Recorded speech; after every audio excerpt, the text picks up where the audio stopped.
तो ये तो थी एनर्जी की सिंपल डिफिनीशन के the entity that have no mass and contain occupy no space is known as energy. यानी वो चीज़ जो उसका ना तो कोई मास होता है और ना उसने कोई जगह घेर के रखी होती है और उसके बावजूद वो एग्जिस्ट भी करती है, हमें अपनी आंखों से नज़र भी आती है, तो इसको एनर्जी कहते हैं। ये मैटर के बिल्कुल उलट है।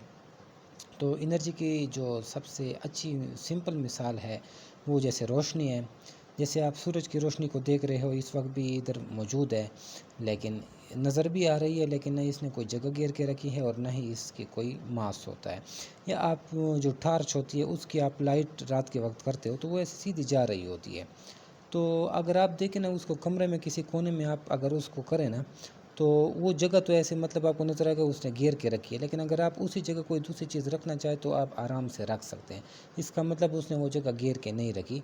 और आप उसको अपने हाथ पर ऐसे करें तो आपको अपने हाथ पर ना उसका कोई वज़न भी महसूस नहीं होगा। तो एनर्जी बेसिकली हमारे पास 7 किस्म की है।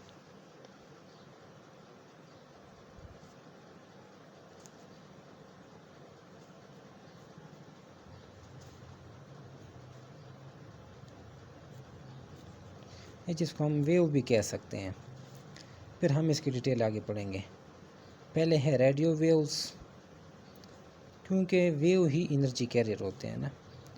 दूसरी है microwaves, infrared light, visible light,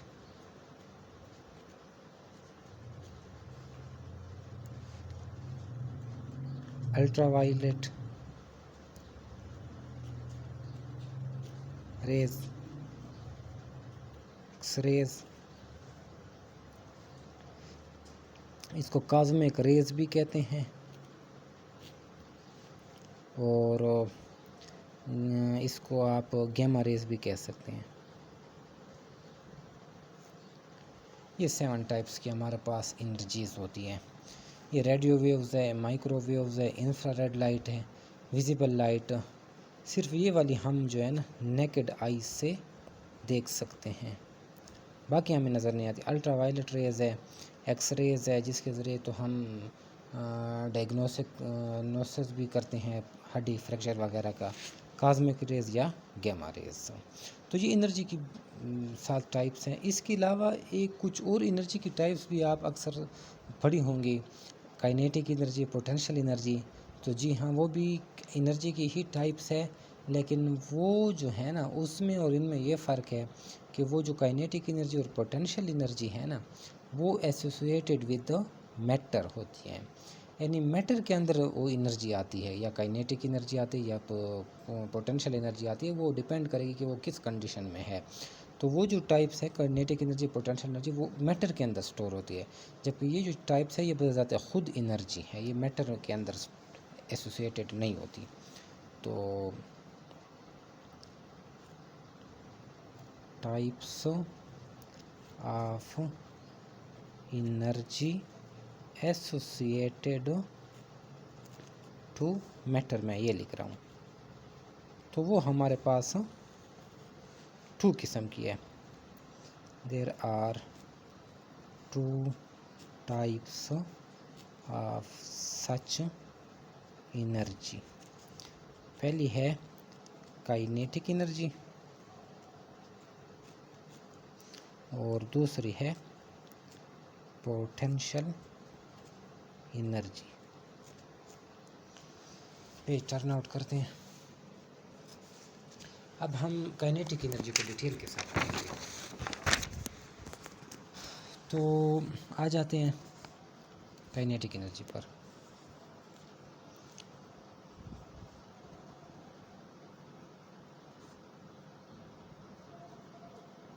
इसकी डिफिनीशन आप लोगों ने पढ़ी होगी, सिंपल सी है।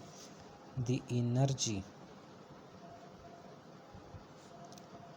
obtained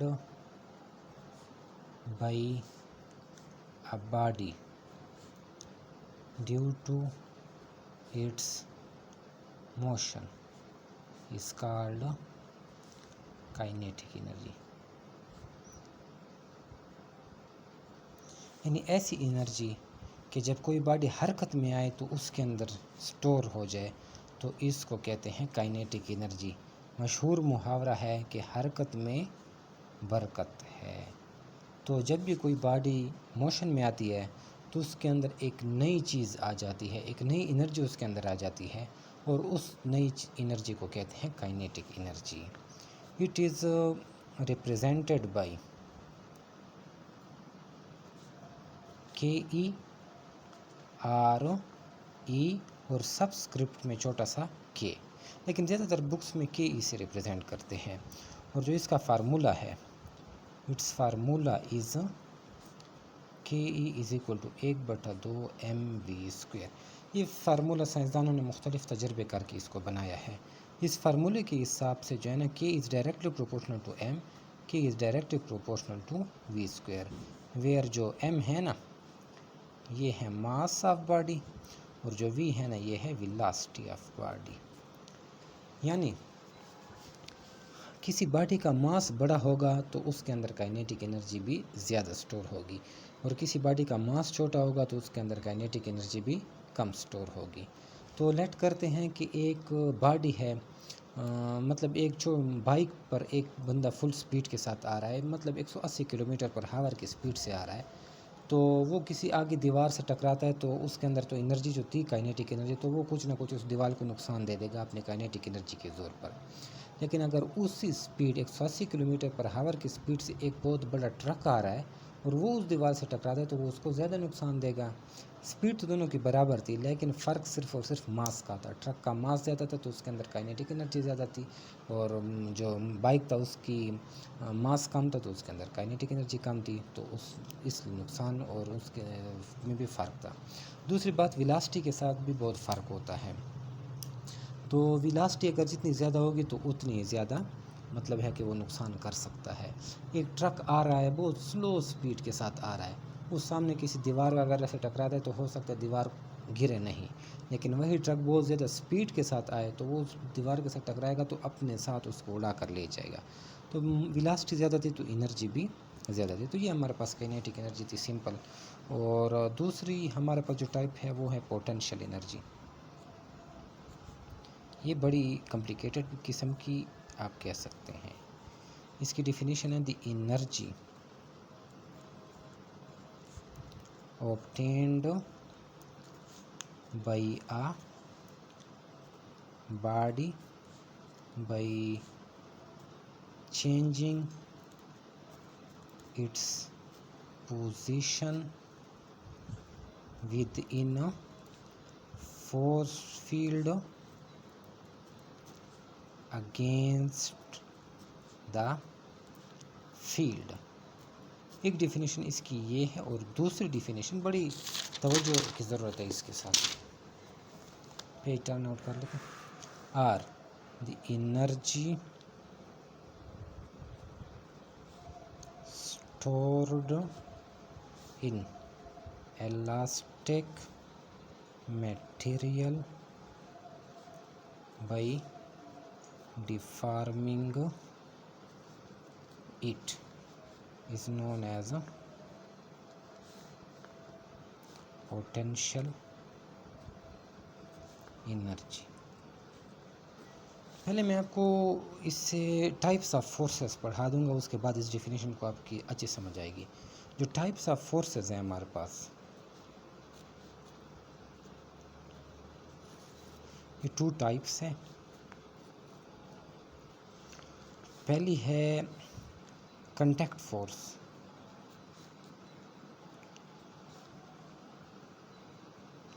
ये वाली फोर्स उस वक्त एक्ट करती है कि दो बॉडीज़ एक दूसरे के साथ मिलेंगे, तब ये फोर्स एक्ट करेगी। लेट ये पेन है ना, मैं इसको फोर्स लगाकर आगे पुश करना चाहता हूँ, तो अपने हाथ के ज़रिए जब मैं इसको पुश करूँगा ना, तो जब तक मेरा हाथ इसके साथ कांटेक्ट में नहीं आएगा, टच नहीं होगा, तब तक ये आगे जाकर पुश भी नहीं होगा। लेकिन जैसे ही मेरा हाथ इसके साथ कांटेक्ट में आएगा, टच होगा, तो ये आगे पुश होगा। तो ये जो फोर्स होते हैं ये कांटेक्ट फोर्स होते हैं। ये उस वक्त एक्ट करती है जब बॉडीज़ कांटेक्ट में आती हैं, जैसे ह्यूमन फोर्स। इसकी ज़्यादा डिटेल फ़िलहाल नहीं पढ़ा था, आगे फिर पढ़ाऊँगा। फ़िलहाल डिफिनीशन समझने के लिए पढ़ाता हूँ। दूसरी नॉन कांटेक्ट फोर्स।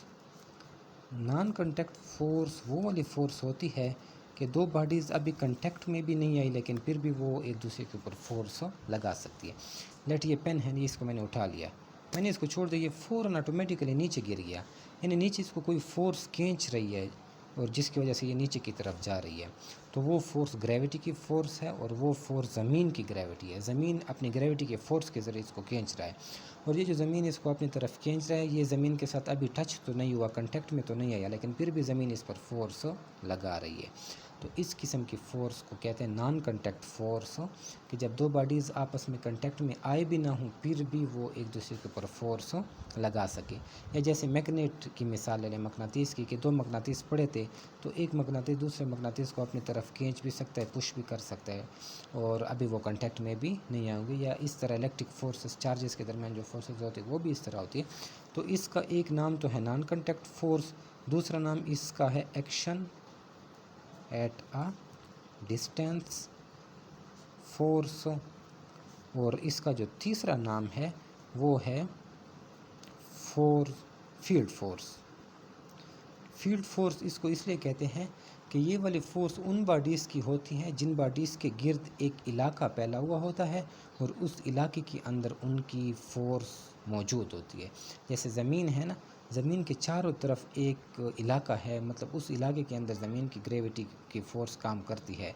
अगर आप किसी बॉडी को ज़मीन से बहुत ज़्यादा दूर ले जाएं, जैसे स्पेस, तो वहाँ पर फिर ज़मीन उसको अपनी तरफ नहीं खींच सकेगा और वो वैसे ही हवा में उड़ता रहेगा। इस तरह मैग्नेट है, दूसरे मैग्नेट को अपनी तरफ खींच सकता है, लेकिन मैग्नेट ज़्यादा दूर होगा तो वो फिर उसको अपनी तरफ नहीं खींच सकता। इसका मतलब इस मैग्नेट के गिर्द भी एक इलाका है जिस इलाके के अंदर वो दूसरे मैग्नेट को पर फोर्स लगा सकता है। तो इसलिए तो जब भी आप किसी बॉडी को किसी फील्ड फोर्स के अगेंस्ट लेकर जाएंगे, ये डेफिनेशन है, किसी बॉडी की पोजीशन चेंज करोगे फोर्स फील्ड के अंदर लेकिन उस फील्ड के अगेंस्ट, तो उसके अंदर भी पोटेंशियल एनर्जी सेव होगी। जैसे ये पेन है, ये इस वक्त ज़मीन की ग्रेविटेशनल फोर्स के अंदर मौजूद है, ज़मीन इसको नीचे की तरफ खींच रही है, मैं अब इसको ऊपर की तरफ लेकर जा रहा हूँ। ज़मीन की ग्रेविटेशनल फोर्स नीचे है और मैं इसको ऊपर यानी उसके उलट लेकर जा रहा हूँ। तो जितना ऊपर लेकर जाऊँगा इतनी ही इसके अंदर पोटेंशियल एनर्जी सेव होगी। आप किसी ईंट को किसी बिल्डिंग की पहली मंजिल के ऊपर लेकर जाओगे, उसके अंदर पोटेंशियल एनर्जी सेव होगी, उसकी दूसरी मंजिल के ऊपर लेकर जाओगे मज़ीद ज़्यादा पोटेंशियल एनर्जी, तीसरी मंजिल मज़ीद ज़्यादा पोटेंशियल एनर्जी सेव होगी। जितना ज़्यादा उस फील्ड के अगेंस्ट लेकर जाओगे उतनी ही उसके अंदर पोटेंशियल एनर्जी सेव होगी। और दूसरी इसकी डिफिनीशन है the energy stored in elastic material by deforming it.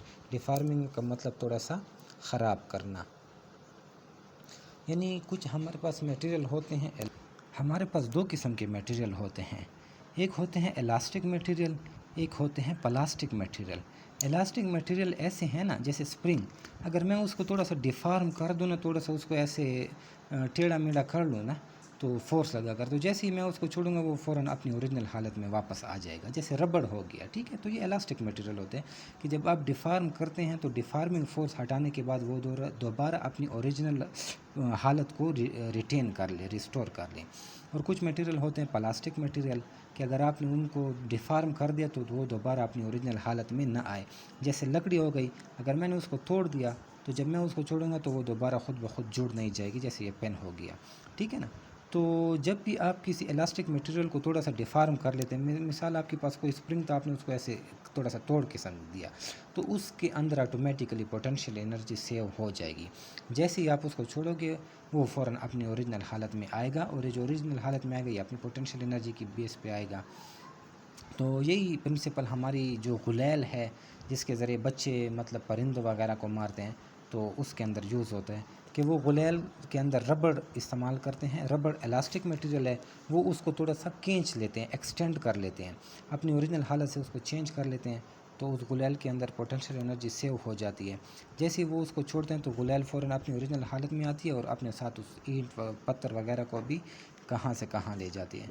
तो यही चीज़ हमारे जो बच्चों की पिस्टल होते हैं उनमें भी इस्तेमाल होते हैं। तो ये पोटेंशियल एनर्जी का कंसेप्ट था हमारे पास। तो जो पोटेंशियल एनर्जी का फार्मूला है,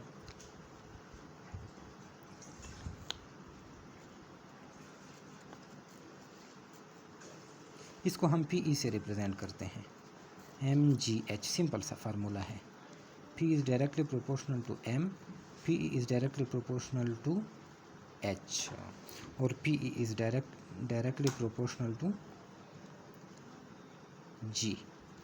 तो मास जितना ज़्यादा होगा पोटेंशियल एनर्जी उतनी ज़्यादा स्टोर होगी। मिसाल, एक छोटे पत्थर को आप छत पर लेकर गए हो छोटे, तो उसको जब ऊपर से नीचे गिराओगे तो वो फ़र्श को थोड़ा सा डिफार्म ख़राब करेगा, क्योंकि उसके अंदर पोटेंशियल एनर्जी सेव तो हो गई थी ना। लेकिन एक बड़ा पत्थर आप छत पर लेकर गए, उसको जब आप ऊपर से गिराओगे तो वो बहुत ज़्यादा फ़र्श को ख़राब करेगा, क्योंकि उसके अंदर पोटेंशियल एनर्जी ज़्यादा थी। इसी तरह हाइट पर भी डिपेंड करता है। आप जितनी ज़्यादा हाइट पर, ऊंचाई पर लेकर जाओगे उतनी ज़्यादा पोटेंशियल एनर्जी सेव होगी। मिसाल, छोटी सी चीज़ भी हो ना, अगर वो बहुत ज़्यादा ऊंचाई से गिरे तो उसके अंदर स्पीड ज़्यादा हो जाती है और वो बहुत ज़्यादा नुकसान करती है। तो हाइट पर भी डिपेंड करती है। तो अल्लाह ना करे कोई चीज़ बड़ा बंदा हो ना, अगर वो थोड़ा छत से नज़दीक की छत से गिरे तो उसको इतना नुकसान नहीं पहुंचता।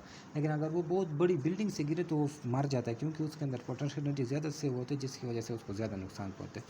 तीसरी चीज़ हमारे पास है जी, जिसकी वैल्यू 9.8 मीटर पर सेकेंड स्क्वायर है। अब इसके साथ भी डायरेक्ट रिलेशन है।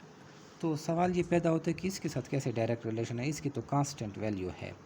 तो ये कांस्टेंट वैल्यू जो है ना, ये कांस्टेंट नहीं है। आप ज़मीन की सरफेस से जितना ऊपर जाते जाएंगे इसकी वैल्यू ऑटोमेटिकली कम होती जाएगी। 9.8, फिर 9, फिर 8, फिर 7। तो ये कांस्टेंट नहीं, ये तो न्यूमेरिकल में अपनी इजीनेस के लिए हम इसको 9.8 ही लेते हैं। तो ये हमारे पास पोटेंशियल एनर्जी थी। इसके अलावा कुछ स्टोर्ड पोटेंशियल एनर्जीज़ भी होती हैं।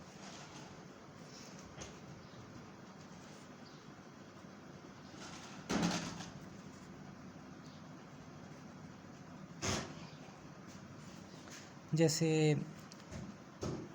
Chemical potential energy,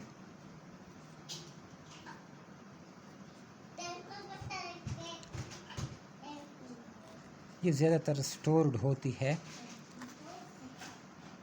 naturally stored होती है फूड्स के अंदर, और पेट्रोल, डीज़ल वगैरह, ठीक है, CNG वगैरह की। तो जैसे ही हम फूड खाते हैं हमारे अंदर एनर्जी आ जाती है। ये एनर्जी जो है ना, केमिकल पोटेंशियल एनर्जी होती है, ये फूड्स के अंदर स्टोर होती है। इसी तरह गाड़ी के अंदर आप जितना ज़्यादा पानी डाल दो वो नहीं चल सकती, लेकिन आप पेट्रोल डाल दो तो फ़ौरन चलती है। तो पेट्रोल, डीज़ल, CNG, इनके अंदर भी पोटेंशियल एनर्जी स्टोर होती है नेचुरली। इसके अलावा कुछ न्यूक्लियर एनर्जी होती है। ये एनर्जी जो ये रेडियो एक्टिव मटेरियल के अंदर स्टोर होती है, जैसे यूरेनियम वगैरह, उनके ज़रिए भी हम एनर्जी हासिल कर रहे होते हैं। पावर प्लांट्स के अंदर ये एनर्जी यूज़ होती है। और भी बहुत ज़्यादा, जैसे साउंड एनर्जी वगैरह वगैरह, सारे एग्जांपल्स हैं इसकी।